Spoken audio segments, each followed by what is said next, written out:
And my name is Brian Trippett. I am your Front Porch Conservative.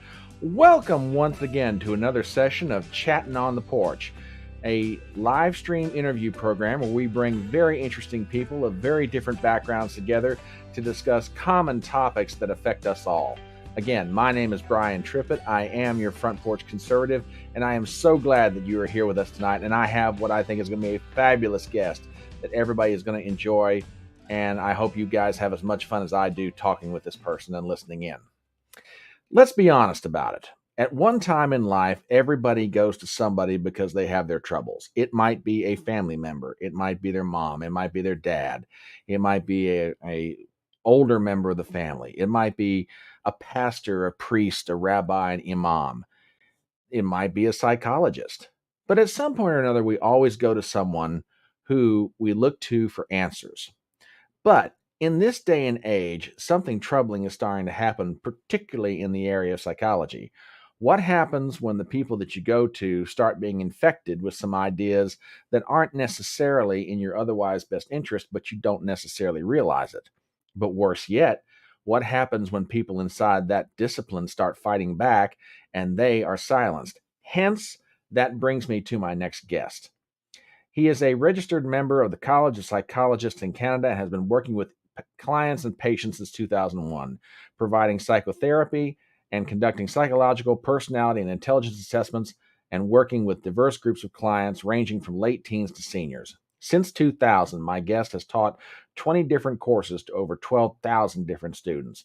His efforts have earned him Instructor of the Year at Ryerson and York universities. His professional affiliations include Ontario Association of Family and Conciliation Courts, Ontario Psychological Association, the College of Psychologists of Ontario, Ontario Psychological Association, and Ontario Psychological Association Board of Trustees.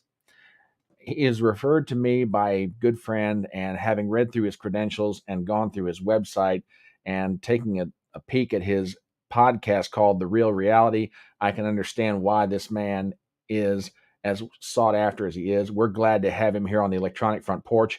I give you Dr. Oren Amitay. Dr. Amitay, thank you for joining us this evening, sir. Thank you, Brian. I'm really glad to be here.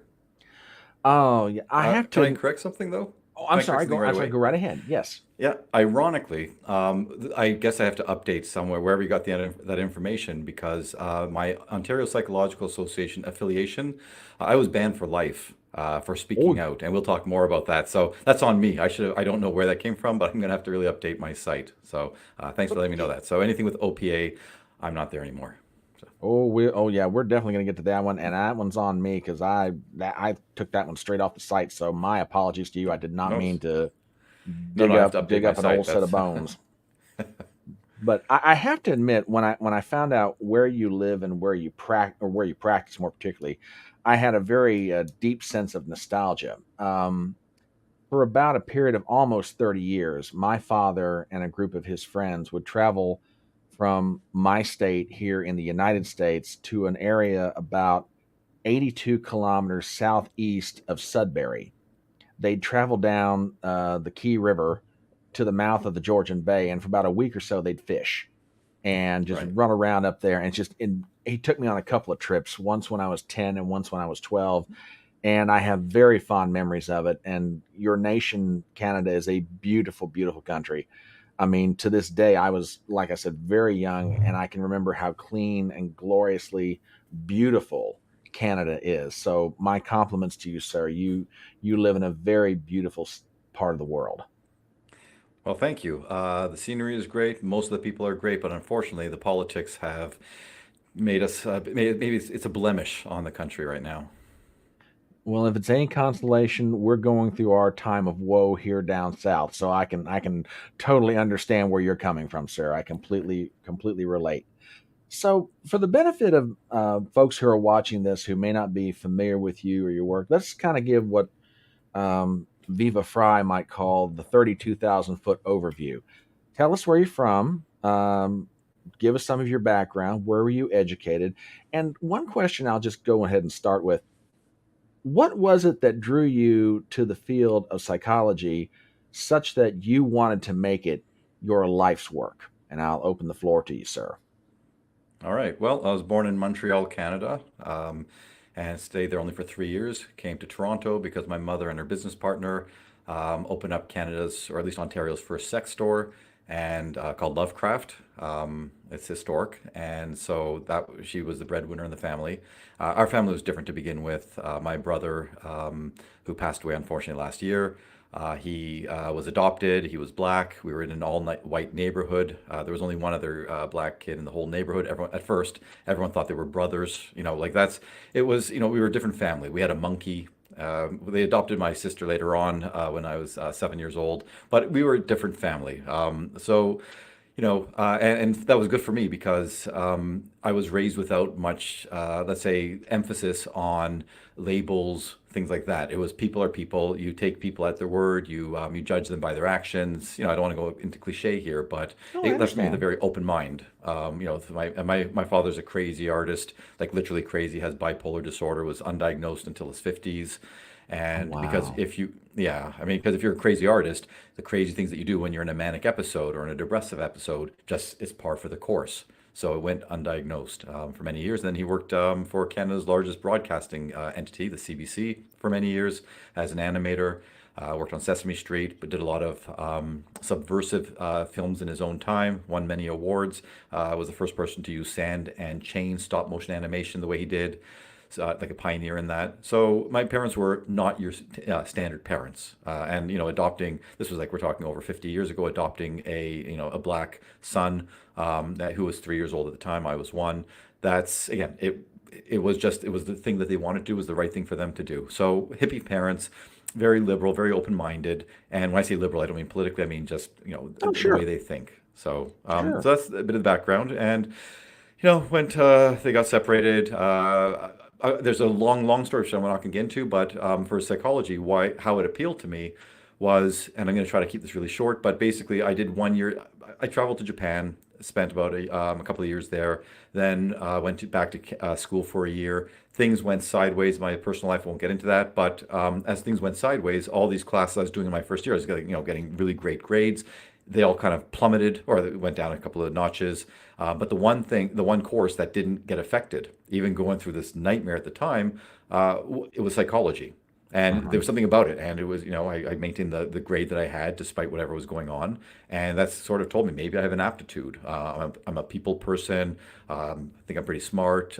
I see things differently from how other people see them, maybe because just the way I was raised. And just being able to hear, everyone says this, so many people say this, but people just, I don't know them, but they came out and talked to me, they'd open up. And I guess my responses kind of, facilitated further conversation. And it just seemed like maybe I had an aptitude for that. So after a few more years of doing stuff here and there, running a language school and cultural center across from the university where I had done the first year, again, there's a whole confluence of events. I won't get into them, but basically, I decided I'm going to restart my university career. I was 5 years behind at the time, like all the students go. So going to second year, I was 5 years behind them, but I had many years of experience in Japan doing other stuff, and I thought, you know what? I've got the experience, I've got the smarts. I'm going to do it. So I did it, thinking it was going to be 3 years undergrad, 1 year master, and maybe 3 or 4 PhD. And the 3 years undergrad I got right. Everything else, I had no idea. I just wasn't well prepared. I didn't know that master's was for a different program, not for clinical psychology. I didn't know that 3 years for PhD, again, other programs, not clinical psychology. So it took about twice as long as I expected. And I got married at the time. My wife is was and still is extremely supportive. And so I was working full time while going to school full time because I wanted to, support a family. And we had a child. The day that my child was born was the day that I started grad school, and the day that I bought our Wow. first house together. So we like to do Wow. things in bunches. So that's what life is. Just opportunities, grab them, make them. And so yeah, my undergrad was at U of T, and then I did my grad school at York University in Toronto as well. You do a master's and then do a PhD. I did a lot of training, a lot of internships. Normally would have, like, let's say this much training through practica and internships. I met my mentor to be at a hospital, and so through him, he just said, "You want work?" I said, "Yeah," and so I started doing child protective services assessments, or we call them Children's Aid Society here, Sure. and because he was doing the most at the time in Canada. I had no plan to do that. I was just going to do therapy. I wasn't planning on doing assessments. but it was fascinating work. It was challenging work. It's really difficult, especially having some young kids at the time and Sure. seeing, just how bad parents can be or neglectful, abusive, and so on. And so anyway, so just I wasn't planning on doing it, but again, he gave me the opportunity, and I just kept working, working, working, and again, school full time, work full time, and that's when I learned that sleep is overrated. And from there, I set the bar, and it's your perspective, and it was rewarding, it was fulfilling, it was staking out a career, and I could see that we tried to do good work, we tried to help families, we tried to help kids, tried to help the state. So everything about it just really it fulfilled me, and it kept driving me. And at the same time, I was also teaching about 21, 22 years ago. Started teaching while I was a master's student, and then I just never looked back. And you gave the list of the number of courses I've taught, the students, so on. I've got to update that as well. It's probably 1,000 more at this point. But as far as students are concerned, but anyway, yeah, it's when I was doing 100-hour weeks for a while, because I was teaching 8 different courses at the same time at 2 different universities, I had my patient load, I had all these assessments. After I was finished with my mentor, like he gave me his blessings. I just reached out to all the agencies and said, now I'm a free agent. I am now licensed. I can do it on my own as opposed to with my mentor. And we just got flooded. Unfortunately, there's a demand, and not many people were doing it because it is challenging. People get upset. They make a lot of false claims, and going through the or going through a complaint process, it's taxing, it's scary, it's time consuming, and Sure. so most people don't do it. There was a huge market and only a few people doing it, and just capitalize on that. So I was doing 100-hour weeks for quite some time. But when you love what you're doing, when you see meaning and value in it, it really, like, I was sleeping a couple hours a night. But I tell my students who are half my age at the time, I say I've got more energy than you do because I love what I'm doing. It's like, it's a cliche, but when you love what you're doing, it's not a job or it's not work. Absolutely. So yeah. Absolutely. 100-hour a week. I'm sitting here going, well, you really don't like sleep much, do you? I was like, I holy love it. I like cow. it now. I like it now. I like it. I need it. It loves me. Okay. It Oh, embraces me more than I need it to. it's all. I mean, I'm 51 years old, and I'll be sitting here in my chair in my, I guess you call this my studio. You know, and I'll just be sitting here, and then all of a sudden I'll be listening to something. All of a sudden, conk, I'm out. It's like, oh, this is ridiculous. Um, so you've been practicing now for what I would say roughly 20 years, maybe, or am I saying Yeah, that correctly? yeah. I'd say over 20 years, in some capacity. Licensed for over 15 years, I think. Okay. Yeah. If someone asked you, well, what area of psychology do you specialize in? What would you say to them, or what would you tell them? Yeah, so that's really tricky because people ask, and I do Okay. like as much as I can. So, but what I feel comfortable with, I do a lot of couples therapy, some family therapy. I deal with a lot of addictions. I don't do addictions counseling, but I deal with Sure. people who have those supports, and then I work with them on the much deeper level. Lots I do because I teach human sexuality, so I work on in issues of sexuality, like whether it's someone's sexual identity, their orientation, gender identity, and also actual sex, the mechanics of sex. When I have couples and they're having problems, I work with them. And then everything else is kind of run of the mill: depression, anxiety, ADHD, autism. I have, it's I don't know. Rarely have I found a patient where I say, what, this is something I can't work with. But I will tell them if it's outside of my range. Like if someone has an eating disorder, I say I'll support you, I'll work with you, but I'm not an expert in that field. So I'm humble enough to say, what, we need to make sure that you have proper treatment for that because there are protocols that are, that they're outside of my expertise. But Sure. I can help you again deal with family issues, with self-esteem, with trauma. I can do all that, as just a standard practice. hmm let me ask you a question that one of my viewers put to me, and I thought, man, this is an absolutely fabulous question because, as I was going through your website, I was trying to glean different things and different ideas that you put out there, and one of them I'll put up here in just a second, but that'll come before this question. Um, my viewer asked the question, would be curious to hear if the doctor has any advice on how to find a psychologist who isn't in lockstep with, and this is their word, woke ideology, but instead someone rooted in facts and reason. So I think one of the things that I saw on your website is, how do you know if you have found the right psychologist that is best meeting your needs. So, would you like to address that or answer that question that's been addressed, or and then maybe take off on that from that point that you had on your website? Sure. So statistically speaking, the research shows this was a number of years ago. Between the second and third session, you should know if it's the right person. You get that sense. People may not allow themselves to accept that reality because maybe they've invested. By second or third session, you may have spent a lot of money. Maybe you don't have insurance. You feel bad about, let's say, disappointing the person and saying we're not a right fit and so on. So I say that should not be an issue at all. They're there to serve you. They're there to work with you. And if it's not a good fit, then again in the second or third session, if it's not working out, I don't say just to leave. I say address it with the your psychologist or therapist or whatever their designation is. And I say, but before that, and I have this on my website, I say if someone's not sure whether I'm the right fit, I offer a free half consult. I don't want them spending lots of money trying to find out, find the right person. And to me, this is just my practice. I can't understand how anybody wouldn't offer a free half consult or a free consult. You're taking a chance. It's like, if a roofer comes to your house or whatever, they're not, I don't think they charge for the visits. If you're good, some do, I'm sure, but but if you have confidence in yourself, you'll say, yeah, you know what, if you're not certain, please. And it's at that time that the viewer, they should ask certain questions. They should say, you know what, no offense or anything. I don't know your politics. I don't know your background, but I'm not into the woke ideology. What is your stance on that? And if you can tell by the therapist's reaction, if they get offended, if they get taken aback, if a person doesn't have sufficient funds to pay the full fee, they can ask, is there a sliding scale? Again, the person's reaction. I've heard from other patients reactions that mortify me. I'm disgusted where they get offended. How dare you ask? Would you ask your dentist for a discounted rate? Well, my dentist is not an expert in dealing with the mind and personality types and the psychology of human condition. So Exactly. right, so you can be offended internally if that's who you are, which I think that's a really thin skin and that's very unempathetic.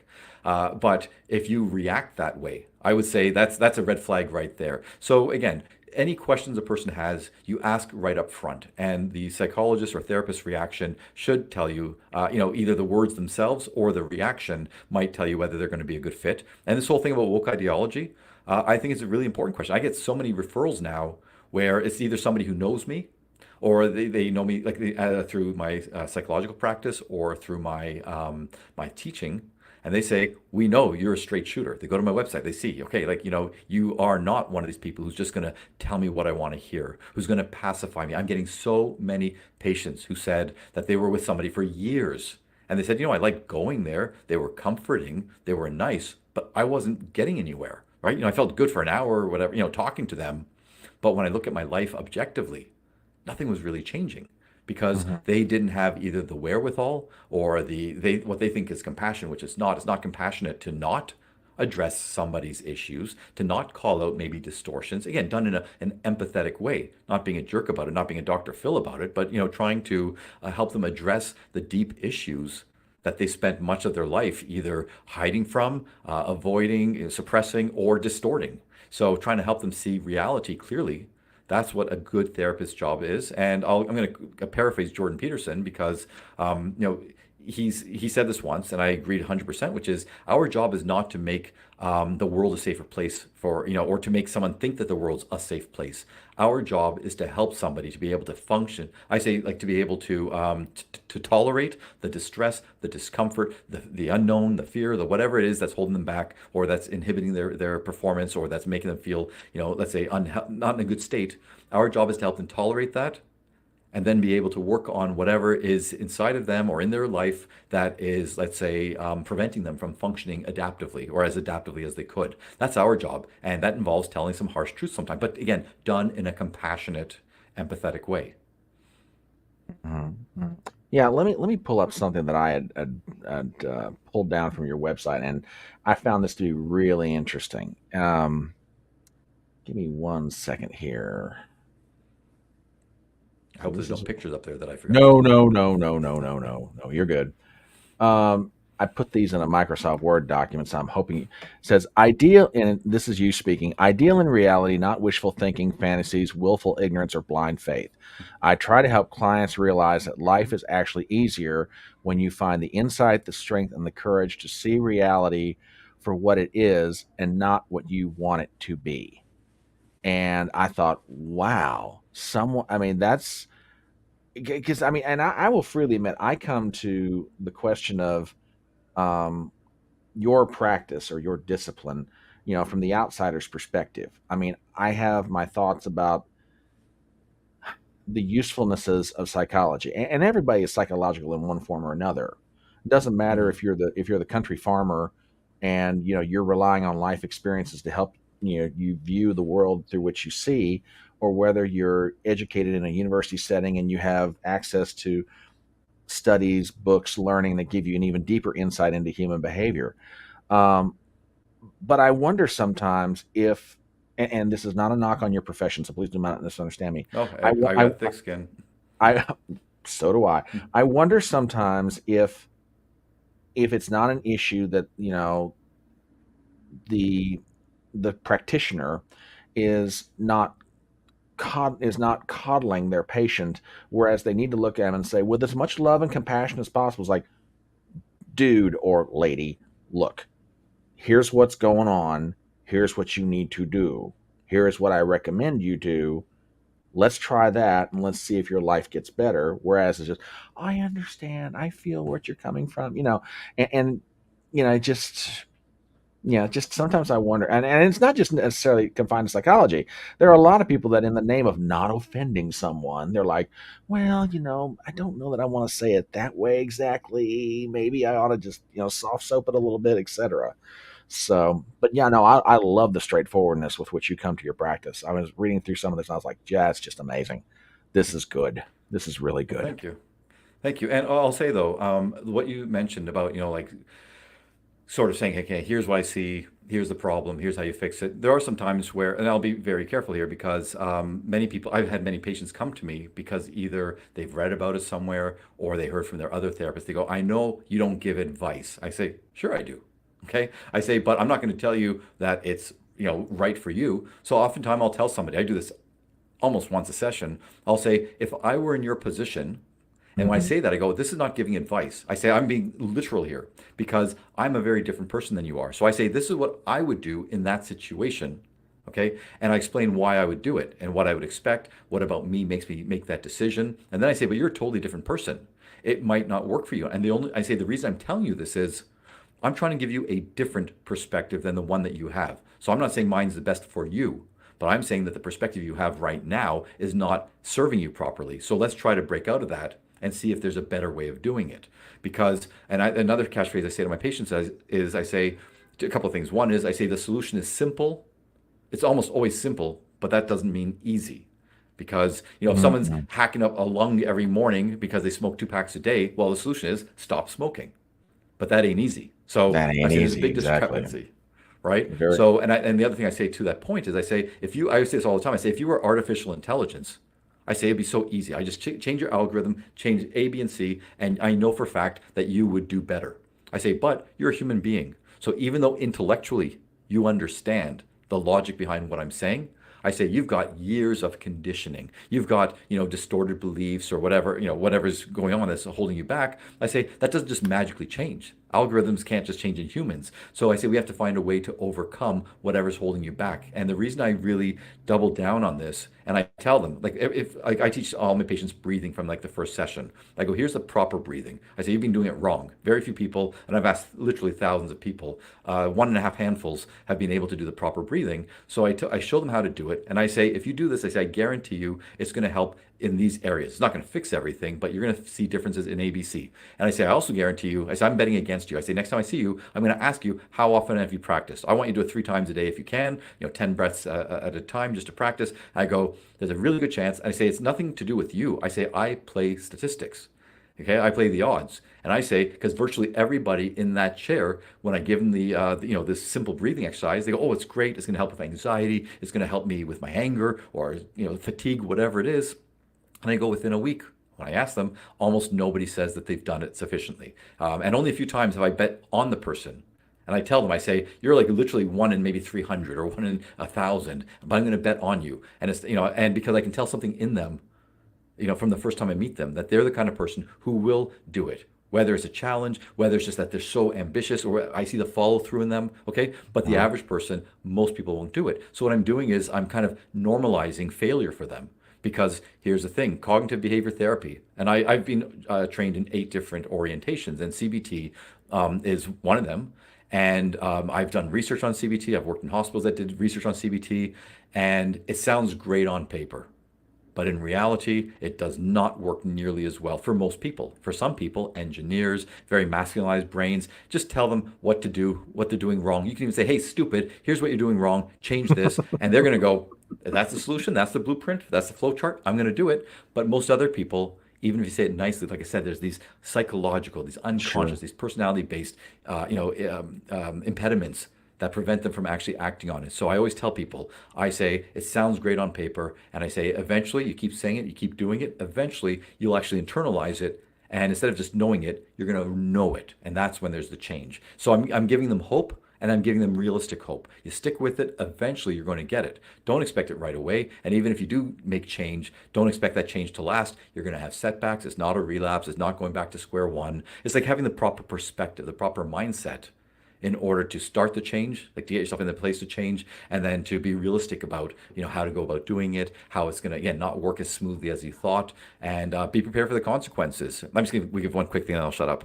Um, Oh, you talk as much as you want to. Go right ahead, man. oh, no, no, don't say that. Trust me. Okay. I know myself, all right? So please, you'll shut me up. I'm just saying one last thing. I think it'll resonate with a lot of people, which is if you're the kind of person who is kind of the doormat, everyone's saying, come on, you're such a nice person, but stand up for yourself, grow a spine or a spleen. And if that person finally starts advocating for themselves, starts speaking up, starts, saying, voicing their opinion and so on, in most cases, 99 out of 100 times, how do you think everybody around them reacts when they finally do what they've been telling them to do? How do you think they react? Right? Yeah, if you've got someone that you've been telling them forever and a day, this is what you need to do, and then finally they do it, everybody's going to be like, it's going to be one of two things. Either, depending on how good a friend they are, they're either going to be, well, it's about damn time, or it's going to be, yeah, baby, finally, my man, you got it. So, yeah, I Uh, understand that okay. completely. And all right, well, believe it or not, I'm going to tell you, Brian, those are the minority of responses. Okay.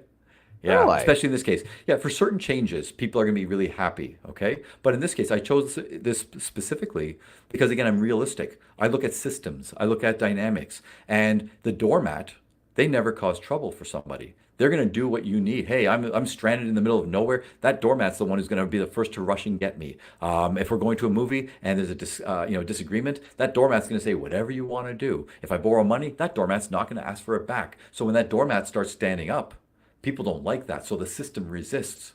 And Mm, again, and it's so hypocritical because everyone's trying to encourage them to be a stronger person, but they are the ones who are kind of squashing that progress. So many people they go, it's not worth it. I'm just going to go back to what I'm used to.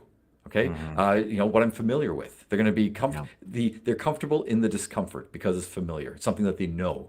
yeah. So yeah. Anyway, there's a bunch of Orenisms that I'll throw out maybe as we're talking, and maybe some people hear it and go, hey, you know what? This makes some sense. It's not going to change their life, but it might just hit them in a certain way. They go, you know what? It's a different way of looking at it. Maybe I'm going to apply it. Very interesting.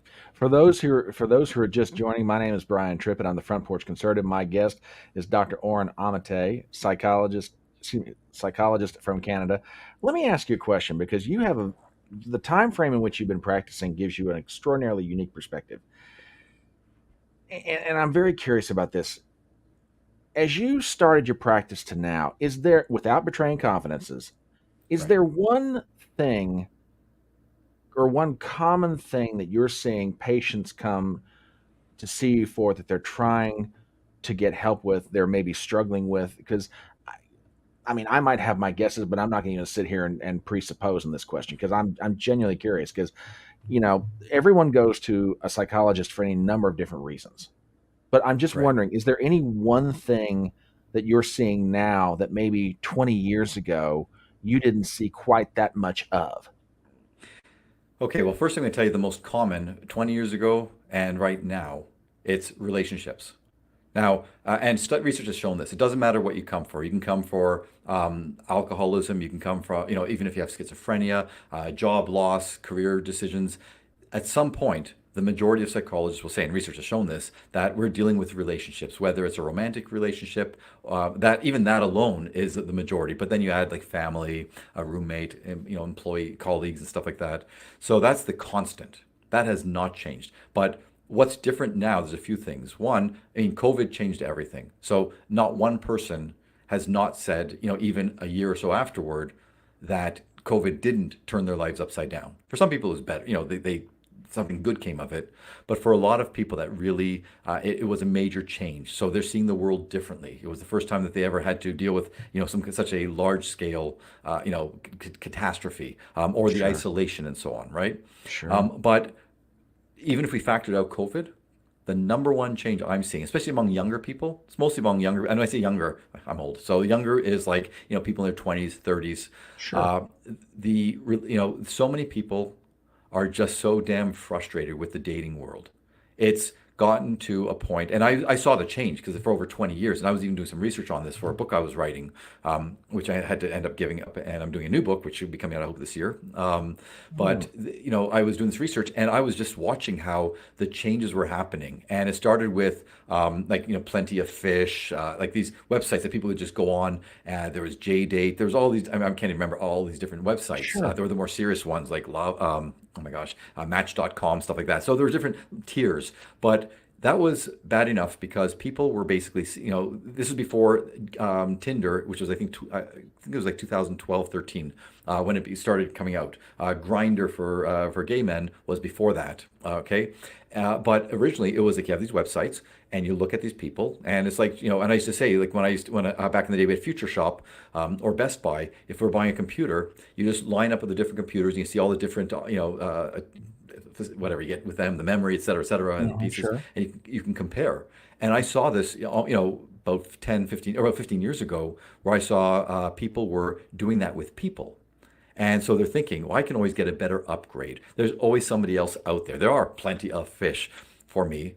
And I saw that mentality changing where there was no loyalty, there was no even perspective because I had patients, I'd actually say this to them, okay? I'd sometimes meet their partner and then they say that they broke up for some stupid reason, like a legitimately non or invalid reason. And I told them, I said, you're not going to do better than that person. I said, you were way out of your league to begin with. You're deluding yourself. Okay. And they said, but there's more people out there for me. I said, there's more people out there, but they may not be for you. And even if they maybe were for you, the timing might be wrong, whatever else. It's just, it was this illusion Yeah. that's always someone better, always someone better. And as soon as Tinder came out, and I said this, I was doing it while I was writing the book, I said, this is going to change everything for the worse because now people are even more seen like a commodity where it's just swipe, swipe, swipe. I don't like it. I don't like it. Okay. And there's no sense of loyalty, no sense of decency. And I'll tell you, and the reason I'm saying this is, and I write this in my book, I think that one of the reasons, because I don't think it's coincidence, okay? When I talk about things like ghosting, where somebody, if you had a bad date or someone was a real jerk to you, I'm talking like a real, an A a-hole real to somebody on a jackass. date, Yeah. real jackass, okay? You owe them nothing. They try to reach out to you again, you don't have to answer them. But if this person was nice, they were kind, they were, polite, generous, and then they reach out to you and you don't even say, hey, I'm really sorry, but okay, well, I don't owe them my time. I said, well, that ghosting. I say, that's in the old days. I said, that's what a sociopath would think. I don't care about the impact of my actions. I don't care if it hurts somebody. And I said, have you ever been ghosted? They go, yeah. How do you feel about it? It really sucks. I said, great. So you're doing the same thing to somebody else who doesn't deserve it, right? So I'm telling you, my patients are the ones who, virtually all of them, I'm talking like 90, high 90% all say the same thing. They are dismayed, they're distressed, distraught at just how little compassion, how little loyalty, how little decency they're seeing around the world, whether it's ghosting, whether it's how people conduct themselves on a date or anything like that. And I think that's part of the reason that they're coming to therapy. So I'm seeing more and more people articulate just how, devastated they are at the changes they're seeing in society, and they just feel so isolated. So when you talk about changes, Yeah. and again, that has nothing to do with COVID. It was a societal change, and now with wokeism and everything, the other change that goes along with that is they're terrified. They're walking on eggshells. They're questioning their own sanity. They're saying, "Wait, I didn't think I was a racist." Right? There's nothing in me that's racist, but I'm being told by my colleague or whatever else I am a racist. And more often than not, and I talk about this on the Awake at the Wheel podcast, because my colleague Mally and I were talking about some clients where the reality is people have and certain people, and it's not about the person themselves. It's about what they're being told. They're being told because of the color of your skin or your sexuality or something else that you're untouchable.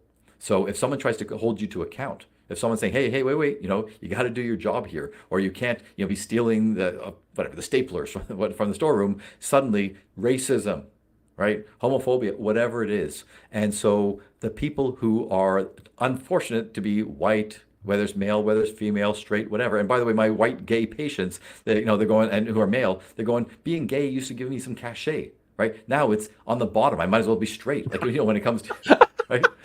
When it comes to the workplace, I mean, I'm treated just the same as a straight white males, things like that, right? So I'm seeing so much of that. It is a huge societal shift that people are so anxious, and these are adults, let alone kids Hmm. and adolescents who, and I'll say one last thing. This is a big change as well. I've got so many young men, all right, whether they're, teens or they're in their early 20s, and they're saying, "I'm terrified. What if I have consensual sex with a woman I meet?" And the next day she turns around and figures that she wasn't happy with it or something like that. And I've worked with a lot of men who I know for fact, based on the evidence I've seen, they are innocent. Okay, and I used to do assessments Yeah. as well, where I had video evidence and so on. And yeah, there's no consequence to a false allegation. The person feels righteous in doing it, and they're like, "No, I don't care if I gave consent before. I'm retroactively revoking it, things like that." So I'm seeing a lot of that anxiety. That's the biggest change that I'm seeing. That people don't know what the rules are, what are the parameters, what are the expectations, the social mores that we used to know. They seem to be shifting all the time. And I put that squarely on the feet of quote unquote wokeism, the left. And by the way, I was raised, as I said, my parents were hippies. All right. Most of my friends, the ones that haven't left me, are on the left leaning. I'm as liberal as you're going to get. I'm more open minded than anyone you're going to meet, but I'm also realistic, and I'm also pragmatic, and I'm also effective in my life. And so I see that a lot of leftist ideology or wokeism is not compatible with a healthy, functioning system or society or individual. See, I see. The more you keep talking, is the more I'm getting the idea that, or at least proof of a suspicion that I've had for quite some time now, that the world, however you want to define that term, has gotten so whack job. Okay, less clinical term, has gotten so screwy that it's reached the point that I would argue I would call you a classical liberal.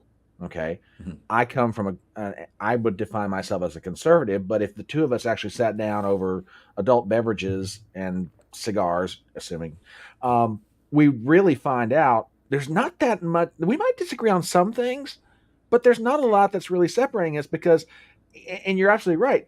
You might be, and you self-define liberal, but you've come to the observational conclusion that no, this wokey lefty stuff is just for the birds. You can't make this work in a functioning society. You apply this, and madness is going to set in. I mean, I was while you were talking, I was looking in chat. One of good buddy of mine made the comment: social media has turned the dating world into a female sex fest for 5% of males, while normal guys get ignored or passed over. And I'm and the commentary that the thing you're saying in your patients, there's a whole bunch of different social media people that I follow for various reasons, and this is a common. You're absolutely right. What you're seeing in your practice is a common theme because people are sitting around going, "I'm employed. I'm not ugly. I'm a nice person. I have a good personality. I'm an otherwise well-adjusted human being. Why in the world can I not get a date? Why in the world can I not find somebody?" And it's just various things. And I'll agree with you, wokeism and really perverse ideology has just turned the dating world for people into an absolute cesspool. It's awful. It's just genuinely awful. Well, and I'm going to use this term colloquially.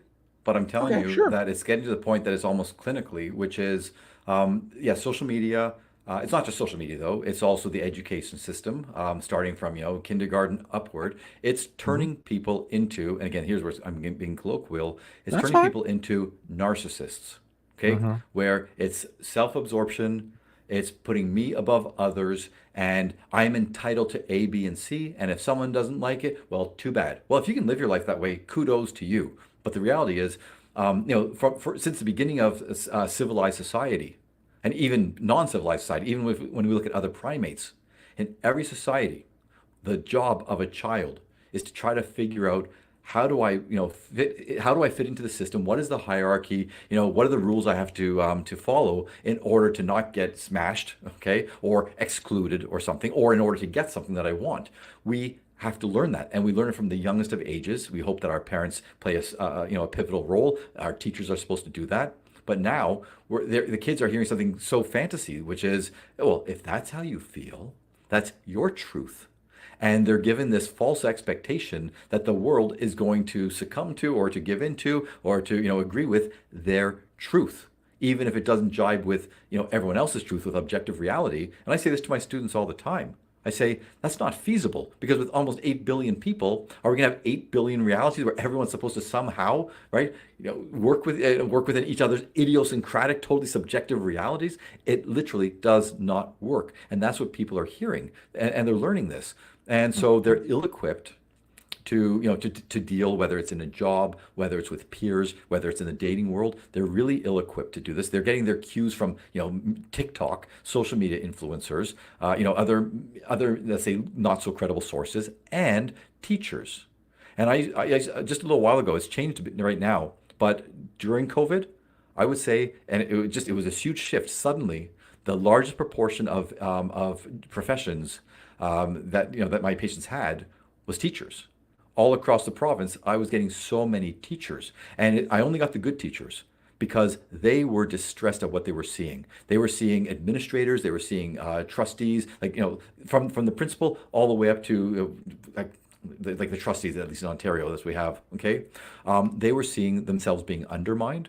They were seeing policies that were not good for the students, not good for the teachers, and they were burning themselves out trying to fight a dying system, a very sick system. And I told them all the time, and it resonated with every single teacher. We're talking dozens of teachers. Every single one, they reacted the Hmm. same way. I said, you know who's not in my office? I say, the bad teachers. They don't care. They don't give a damn. They're coming to Hmm. collect their paycheck. They do their, 6 to 8 hours, whatever. They do the bare minimum, pass the kids without caring, and so on. And this doesn't affect them. And when I said that, like half the teachers, either broke down in tears or were about to because they said, "Yes, Yeah. you get it." Absolutely. Um, question Mhm. Talking about the difference in patients from 20 years ago to now, let's talk about the overall practice of psychology. And Mhm. again, you have a very unique perspective by way of time. And this is going to feed into some to a discussion of the things that you've been fighting the past few years. I don't think it's incorrect to say that regardless of discipline or profession, that people are noticing either a subtle shift or a profound shift, and I'll use this term loosely, politically inside their chosen field. So let me ask you, when, all right, first of all, have you noticed such a thing? When did you notice it start affecting the field of psychology? And what was that one thing that made it go click? And it's like, oh, buddy, this is definitely not the psychological field I was brought up in. Where are we going here? So I'll give you the floor. Right. Okay. So I got to be careful here because anyone who's in the field will be pissed off, but I'm being truthful. Um, so I don't know if there was one thing that went click. I sort of just kept seeing it. Okay. I mean, I saw the change Okay. and I was hearing it, having taught so many courses with so many students, some in psychology, some in social work, some in nursing. Like I get a lot of different students. And I train a lot of people as well.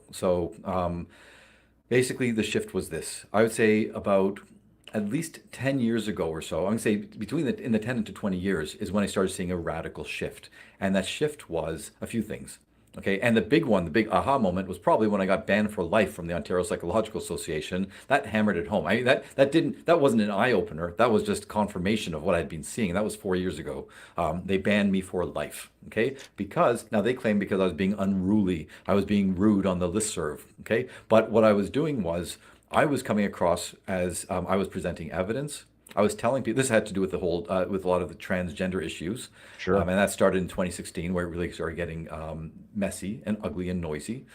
And what I saw was I would post articles, like research articles, or I Sure. would post news stories of things that I had predicted before. I was saying this is what's happening. I'm seeing it in my clinical practice. I'm seeing it in the education system. I'm hearing from people literally around the world contacting me saying things are going sideways. My child's in distress. My adult child has disowned the family because we don't go along with their transition, even though they never had any issues. Or I know my child has autism, and the counselor is telling me no, no, no, they're transgender. So give them a double mastectomy. And it's going to sound like I'm making this up or hyperbolic. It's not. Okay, that if they get a double mastectomy, that's going to make them really happy, even though they, again, they have autism or they have trauma or something else. So I was seeing this happening and I was hearing from the real people. This was not I was not in my ivory tower. Well, tower's too nice. I wasn't in my ivory bunker or ivory sewer, just, secluded from the rest of the world. I had real Sure. people. This was not theory. So this was going on again from around 2016 or so. Now, again, I saw the change happening before then. But when I would present all of this to my colleagues, and these are supposed psychologists, and the way they were responding to me, either on the listserv, so I call it public, but it was like only the psychologists involved, or in back channel discussions, it was like I was dealing with a bunch of high school students. They were taking words out of context. They were ascribing meaning to my words that I had not intended. It was very clear. I said, no, no, I did not say that. Okay, I did not. And they would just make up these false allegations, and they do it publicly sometimes. And I would call them to account. I said, tell me where I said that. Show me. Okay. Some person, one person said, for example, I would be this is a psychologist. I'd be terrified to send any patients to you because you must cause them so much harm. And I said, really? I said, what did I say that would, Wow. and then they would just be silent. And then it would be a dog pile. So it was basically Twitter on steroids, but it was with psychologists. And I would say something to a psychologist. I remember saying to one back channel, I said, as psychologists, I said, don't you think that we, because we're trained to deal with the human mind, right? Understanding conditioning, understanding logic, understanding, research, et cetera. I said, don't you think that we should be better skilled at, let's say, interpreting, processing, interpreting, discerning information than the average person? And this psychologist wrote back, I am shocked. I am in disbelief. Okay, she's clutching her pearls as she's saying this. I can't believe you would say something so arrogant. And I said, saying that a basketball player should jump higher than the average person, saying that an accountant should be better at math than the average person is the same as saying that a psychologist should be better equipped to deal with these psychologically related matters or personality related matters. I said, it's the same thing. Would you be shocked in those cases? And of course, silence. All I got, again, and then they go into the public realm, and public being the listserv, Sure. and they would be saying all these things about me. And again, I would try to defend myself, and then they would be saying, "Oh, shut it down! Why are you letting him speak?" and everything. It went on for years before they finally got rid of me. Now, actually, I left on my own, and I went to the broader organization called the Canadian Psychological Association. We have to join one association for insurance coverage. You can't Sure. practice without insurance. So I Sure. went there. I said, "This, I've had it with this." Okay, and then I realized, oh, they don't have a referral service. And because I was well known, I was doing about an average of 5 TV, radio, newspaper interviews a week, just because I had people like my plain talk. They saw that I was empathetic. They know I was knowledgeable. No BS, but it was done with compassion and trying to help Sure. people. So I would get referrals all the time. And I couldn't take all of them. Sometimes it was beyond my expertise or outside of my location. This is before COVID. So I would just, write up to my listserv instead of, I'd say, hey, here's someone who needs this, this, and that. Can anyone take them right now? Get everything, and I'd pass them on, pass them on, pass them on. So they didn't have that in the Canadian Psychological Association. And that was very valuable to me. I wanted to be able to refer these strangers to other people if I couldn't help them. And so I went back to the OPA and I said, look, I said, I promise, I'll be quiet on the listserv. And if you don't like it, you can just kick me out again like you did before, okay? Because they had suppressed me for a while. And I said, and B, if you really don't want me to be on the listserv, I said, just let me access the referrals. I just want to be able, I said, I don't need referrals from you guys. Okay, I got enough. I said, I want to be able to help people who reach out to me. And they said no. They said, they went to the board, they had like weeks long meeting, and then they said, it's unanimous, you're banned for life. Okay. And by the way, yeah. And because I And was your too vocal, and your sin, according to them, was what?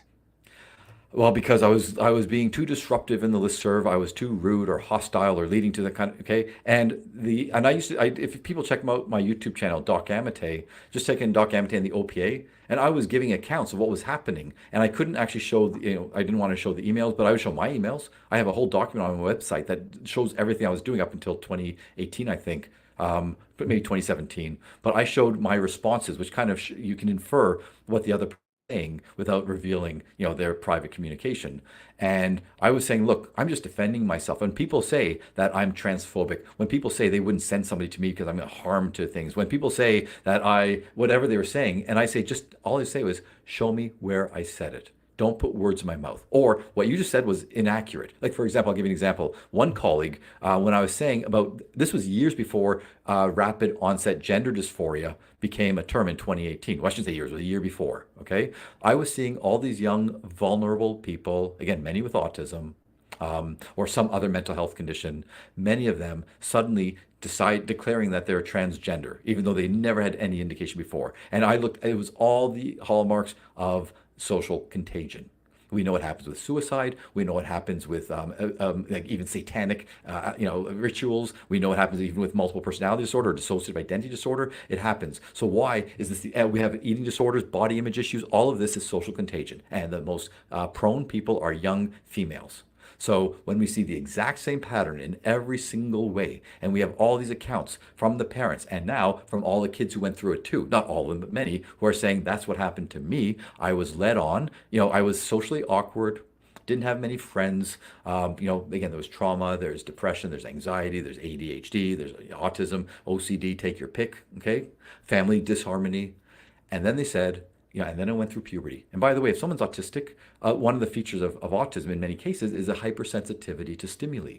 And, whether it's tactile, like visual, auditory, tactile. So imagine if it's tactile and your body's going through all the massive changes of female puberty, male as well, but more so for female. And you're socially awkward, you don't have many friends, and then someone tells you, oh, and especially if you like girls, if you're a girl yourself, and someone tells you, well, you're just born in the wrong body, and here's what's going to change everything for you. And with the high functioning autism, this hyper focus is one of the features as well. So that's all they start ruminating over. My life is going to change, and they have all these websites that tell them, come join us. Forget what your parents say. This is Valhalla. We're going to make your life the fantasy that you always wanted to be. We're going to make it right. You're going to live your truth. So you're hearing, so basically this was happening, again, well before Dr. Lisa Lippman in 2018 published a paper on rapid onset gender dysphoria. I was seeing this. So I'm mentioning this to my colleagues, and some colleague wrote to me, and this is in the midst of it. This person wrote, oh, come on. Tell me one person who thinks that they would get any type of social reward for transitioning or for declaring themselves trans, not even transitioning, just declaring themselves trans. And I was dumbfounded. I said, have you worked with any teens or adolescents in the last number of years? They actually said that to me. This was how Wow. uninformed they were. And other stuff people were saying was just uninformed. It was not based on the science. So when you ask me about when this change happened, okay, I saw it happening around the 2016, 2017 years. I started seeing it beforehand. It started in academia. And think about it, every psychologist comes from academia. And the people that are teaching them are professors. And they're not just learning clinical psychology, they're learning a wide variety of different psychology courses and other courses. And many of them are taking, let's say gender study courses and so on. And it's a new religion. It's the orthodoxy. And I have to be very careful because I've been teaching human sexuality for 20 years, about, I think, 100 times basically. And I've taught the same stuff over 20 years, but it's changed with, more research and so on. But I'm seeing the students in the old days, I say, look, here's what I'm telling you. Here's the evidence. Here's the study. Please go look at it. You have any questions, talk to me, challenge me, whatever else. Okay. And I had no problems over the last number of years. I have more students who just don't like what I have to say. I say, well, tell me what's wrong. Well, I don't like it.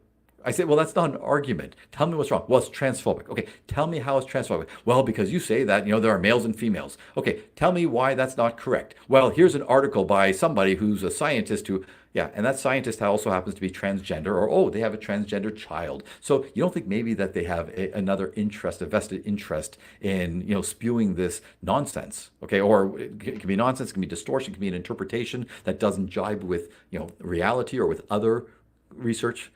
So the point is, we saw this happening in academia, whether it's, I'm just going with trans, but it can be anything else. Okay, when we see it with also with students being told that basically, if a professor says something they don't like, then they should be empowered to take that professor down. There's no discussion. I'm feeling unsafe.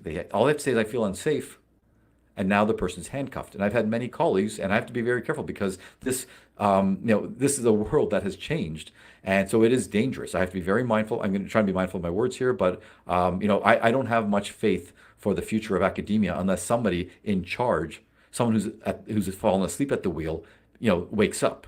So, I've only seen it get worse and worse. Students are more empowered. Professors will join in castigating and trying to destroy the career of their colleagues because they spoke the unspeakable. They said something that's verboten because it goes against, again, it's literally like a religion or a cult. And I know people have said it so many times, but I'm telling you, I've studied it from afar. I've lived in it. I've had patients who've gone through it, and it has all the earmarks of cult-like behavior, or if you want to call it religion, call it a religion where you're not allowed to question anything. It's all on faith, and if you are a heretic, then you get excommunicated. So, and again, so I'm saying I'd say 6 to 10 years, 7 to 10 years is how it's really changed a lot, and it's and by the way, the last point is, and again, I hate to sound like a cliche, but if you look at the resumes, if you look at let's say the academic histories of the people who are now in charge of so many of these changes, the DEI initiatives, if you look at them, I would be you would be hard pressed, anyone would be hard pressed to find somebody who is intelligent, a critical thinker, who has, let's say the requisite knowledge and experience. Not that they got it, and again, I don't mean to talk down on certain degrees, but some degrees are more credible than others. Psychology, I think, it was a credible degree, but it doesn't rank as high as neuroscience. Okay, there's a hierarchy of science. Psychology is a soft science at best, but it's become now, in my opinion, in the way it's being promulgated, and actualized, I see it becoming even a softer science. It's becoming more of an ideology. It's becoming more of, again, like a religion. And so the students, more and more students, it's a different type of student. And I'm not going to, just because I don't want to get myself in trouble, but the makeup of psychology, the type of people who are practicing it today has changed dramatically. Yep. And that's what I'm saying. So I have many psychologists who come. I've had parents, saying they're sending their daughters to me because they're saying, I'm tired of spending all this money on these psychologists, and all they're doing is just holding their hand. They're not helping them change. They're getting worse. Exactly. Yeah. And that's a big change. Okay. No, go ahead. I'm sorry, I didn't mean to interrupt. Oh, no. I was just going to say that, again, as I said earlier, with CBT, cognitive behavior therapy, I'm not saying, because I think Jordan Peterson oversells it, quite frankly. Again, I'm honest enough to say I was part of the research. I saw how the sausage was made. Okay, CBT is not nearly as good as as they pretend it to be, but for some people, it's really, really good. Not for everybody. So what I'm saying is, it's not that we should go back to a, hey, pull up your socks and stiff upper lip and everything. I'm not saying that. I deal with patients. I deal with many vulnerable patients. I deal with people with trauma, with horrific histories, and they don't get me saying, come on, just do this. They get a lot of compassion, a lot of empathy, but we always deal in reality. And when you were citing something I wrote earlier, about, I don't want to deal with wishful thinking or fantasy or distortion. Let's help you cope better with reality, because we can't change the broader reality. We got to help you function better within this reality and help you change the reality around you, the mini reality, the one that's closest to you. You can't change the world. Being a slacktivist is not going to do anything for anybody, but in your own world, right? Set up boundaries, empower yourself, keep toxic people at a distance. Be inspired by people who, who are inspirational, who've done something, who've achieved something. Don't be petty and bitter and say, oh, why did they get that? Why do they have all the advantages? Why do they have privilege? No, find out what they did, and they might have a different backstory than you, or they might have a much worse backstory, but be inspired. I try to help people do that, but once again, it comes from compassion, and it's not just rawing. It's let's look at what's going on underneath. Let's look at the unconscious. I say, let's bring all the stuff in the back here. Let's put it on the table, bring it to the front, and then we can work with it. So that's the approach that I take. It's not just a simplistic, again, Dr. Phil approach. Very true. Very good. Now you were talking about, you used a phrase that I hear more and more, and I absolutely just cringe every time I do. Oh, speak your truth. I'm sorry. There's no such thing as your truth. There's your perspective, but there's no such thing as your truth, my truth. There is universal truth. You may not like universal truth sometimes. You may not know what it is yet, but it does exist. And talking about, how students are trying to take down professors, I'll tell you a story, and you're going to appreciate this one. The legendary author C.S. Lewis wrote in his biography. You may have heard this story. If you have, stop me. When he was a very, very young man, he was taken by his parents to Surrey, England, to be educated by a very famous tutor. So after they say their goodbyes at the train station, Lewis and his tutor are walking along, and Lewis tried to engage in what he called cocktail conversation.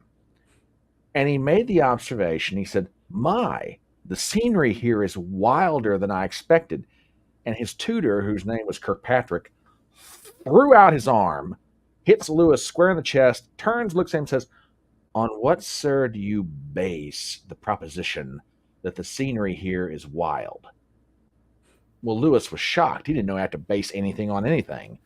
So he keeps trying to dig his way out of this, but he keeps making it worse because Kirkpatrick keeps boring into him. Did you do it on the basis of topographical maps? Did you do it on the basis of eyewitness accounts? Did you do it on the basis of, on what, sir, did you? Well, finally, Lewis just threw up his hand and said, I didn't base it on anything. And Kirkpatrick taught him his very first lesson right there when he said the following, and I quote, do you not realize then, sir, that you had nothing of substance to add to the conversation, and therefore never should have said anything in the first place, and walked off and left him standing there? Try and do that to some college student today and see what happens. But what Lewis went on to say was that first lesson shaped everything that Kirkpatrick would do for me for all the years to come, and made me the academic that I was, because he forced me to have to think. He forced me to have to defend my ideas. He forced me to have to dig in and know why I believe what I believe. And, when you talk about, the idea of it's almost a religion with these people, there's a term that I keep hearing a lot, hive mind. Mm-hmm. And yes. if all the bees have to buzz the same pitch, and any bee not buzzing in the same pitch, you must conform. You must be brought into line. You must be made to sound like us. No, I wanna buzz at my own pitch. You don't like it? Tough. But we've reached the point, and part of it, and throw in on this one if you feel I'm absolutely wrong, whatever. But part of it is we're so afraid of offending someone just by being our own individual selves and establishment of our own boundaries that we're like, oh, okay, all right, I don't want to make you mad. I'll go along with it. And it's just like, oh my gosh, can we please have some individuals stand up and just be themselves, please? It'd be kind of nice. I think the world would be a better place for it. Well, yeah, and it's not. And by the way, it's for many people, it's I don't want to offend, and for everyone else, it's like I don't want my head on the stake. I've seen a bunch of heads on the stake. Okay. Yeah. And people that you would least expect have had their heads on that stake. And again, as I said, for anyone who tuned in later, I come from a very, very left leaning, very liberal, and as you say, classical liberal background, personally, and all my friends were as well. And I always tell people, it's like, I'll be careful. Let's just say my mother frequently, when I would post on Facebook, she'd say, "What are you doing? All my friends who've known you since we were young, they're asking what's wrong with Oren? Has he lost his mind? Okay, is he a Trumpist and all this stuff?" It's like, I go, it's not my fault, and we have fights over this. We try to avoid them, but I say it's not my fault that your friends aren't critical thinkers. And as you say about like, I really don't care what they think. They want to stop reading what I say. I'm not writing for them. I'm just writing for myself. I'm hoping someone else sees Thank it you. and maybe, gets a different perspective or challenges me or whatever else like that. I say if they can't handle what I'm saying, then again, good riddance. Like that's like Mhm. it's no loss to me. But but that it's that reaction as you're saying. It's not just and as you said, if you and I spoke, we would agree on a lot because I'm very fiscally conservative. Mhm. And I understand. Like I'm gonna sidetrack for a second here. I'm one of the few instructors you're gonna find, at least in a normal university, a non-religious university. Although I think it's changing in those places as well, where when I talk about really controversial topics, okay, whether it's about sexual orientation, gender identity, abortion, like I say, my stance on those things is the most liberal you'll see. I say, however, I'm not so arrogant and I'm not so authoritarian that I'm going to say that if you are religious and that your beliefs dictate a certain type of, a certain way of seeing something or believing something or doing something. I say, I'm not so arrogant to say that person's wrong. I say, have respect for them. I say, the only difference is if they try to start imposing their beliefs on somebody else, if they say, because I believe this way, you're not allowed to do A, B, or C, okay, if it has nothing to do with them, then I say, then there's an issue. I say it's sad because I'm speaking for the people. I'm not religious.